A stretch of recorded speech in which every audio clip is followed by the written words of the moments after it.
Salut les aquinautes, c'est Avi. Alors aujourd'hui on se retrouve pour parler métal, bien sûr non pas la musique mais la matière qui revient de plus en plus sur le devant de la scène avec des illusions de percée, de nylor, du rétro, du classique, le métal en finesse, c'est tout de suite. On est chez Gotti pour découvrir leur nouveau concept de percée en acier avec des fixations qui sont sans vis ni colle, avec un système de cavalier fait en impression 3D et qui a la particularité quand on le met à la bonne hauteur, à la bonne taille pour fixer branches et ponts. En fait, il va y avoir deux petits trous à l'intérieur où tout va venir s'insérer vraiment parfaitement, et avec un petit clavulus, on fixe tout ça et on a une percée qui est déjà design, mais surtout qui bouge pas, qui est très solide, très flexible et vraiment intéressante. Alors on est chez Makita pour découvrir la collection Less Rim, qui a la particularité d'être très fine au niveau du cercle et un petit peu plus épaisse au niveau des branches et du pont, donc on le voit bien, toujours avec leur système au niveau de la branche sans vis, et ça donne vraiment une illusion de lunette percée, alors qu'en fait on a une lunette qui est toute cerclée, le verre ne peut pas sortir. J'en ai une un petit peu plus fine pour vous montrer, pour les gens qui veulent quelque chose d'un peu plus sobre, c'est un peu plus parlant là, et c'est vraiment très intéressant, ça pèse rien. Alors on est chez Lunor et on va découvrir en l'occurrence cette petite monture métal très fine, titane, avec plaquettes en titane, tout soudé au laser, extrêmement qualitative, extrêmement légère, vraiment dans l'esprit de tout ce que fait Lunor, mais en beaucoup plus fin depuis quelques années et complètement dans les tendances de ce qu'on voit sur le métal sur ce salon.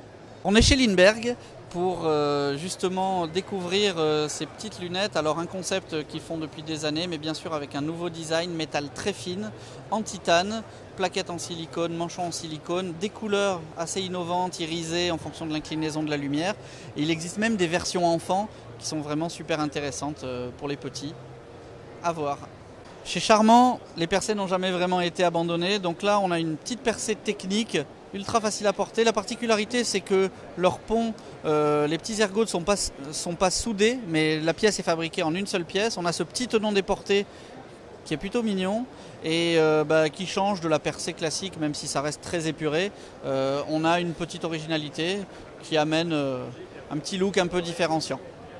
Nous voilà chez Menrad avec la collection Davidoff qui justement joue sur ces volumes avec des cerclages un petit peu plus fins, avec branches un petit peu plus épaisses, ponts un petit peu plus épais, des jeux de couleurs qui justement contrastent un petit peu et donnent cette illusion de monture un peu oversize, double pont, pilote, mais qui donne l'impression aussi qu'on est presque sur une percée. On enchaîne avec Eschenbach et la collection Marco Polo qui justement affirme ce côté métal fin qui revient. On joue sur les couleurs. Là on a une petite pilote, mais il y a aussi des formes arrondies, assez différentes de ça en fait. Et ça existe en optique et en solaire. Et en solaire c'est d'autant plus marqué que voilà, le verre est de la même couleur que la monture. Du coup on a vraiment l'impression qu'on est sur une percée. On se retrouve chez Grasset pour la collection Seiko avec ce petit modèle, nouveauté Silmo 2018 en bêta titane, qui est forme très lookée, double barre, arrondie, complètement dans les tendances, un petit nylor extrêmement discret, vraiment intéressante. On enchaîne avec OWP, plus particulièrement sur la collection Métropolitane, qui s'inscrit complètement dans cette mouvance de métal fin. On travaille sur la matière, on travaille des petits ajourages qui sont vraiment intéressantes. Ça peut être porté par les hommes et surtout par les femmes. Et vous voyez, on a des montures nylor. Il y a certains modèles avec des nylor un petit peu à d'autres endroits auxquels on ne s'attend pas. Monture intéressante.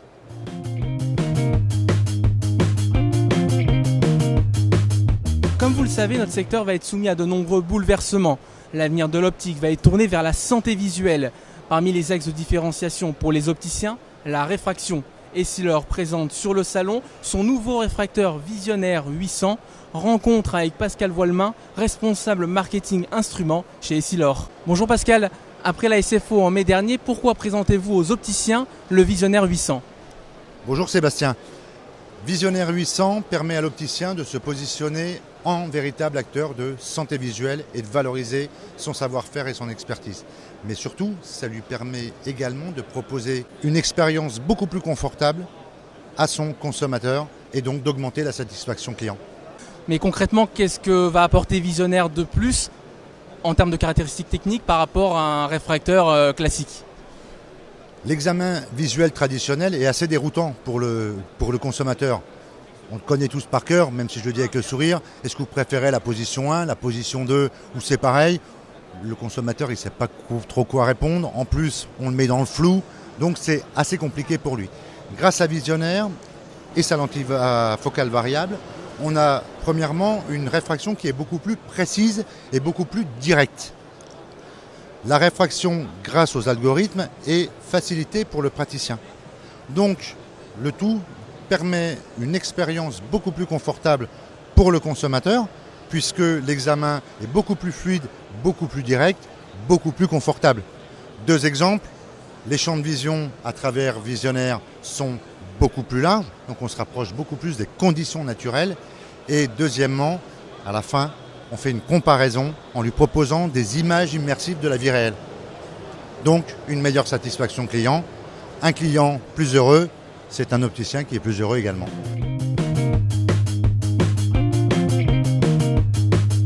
Bonjour à tous les Aquinotes, je suis Marie-Amélie, journaliste pour Acuité.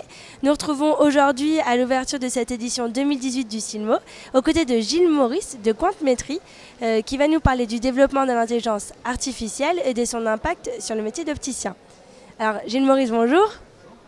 En deux mots, qu'est-ce que l'intelligence artificielle va changer pour l'opticien? Alors dans le retail, évidemment, on est dans le champ de la vente, donc on est vraiment dans le champ du marketing. L'impact est extrêmement fort puisque la promesse est de permettre aux consommateurs de recevoir une information personnalisée. On passe finalement d'un mode où on essayait de prédire ce qu'allait vouloir le consommateur à un mode où on va prescrire au consommateur des choses en utilisant des données qui jusqu'alors n'étaient pas accessibles. Et puis finalement, le dernier aspect, c'est toute la digitalisation, donc l'émergence de nouveaux canaux et puis l'appréhension d'un client comme un acteur d'un parcours qui est au centre des préoccupations des marques.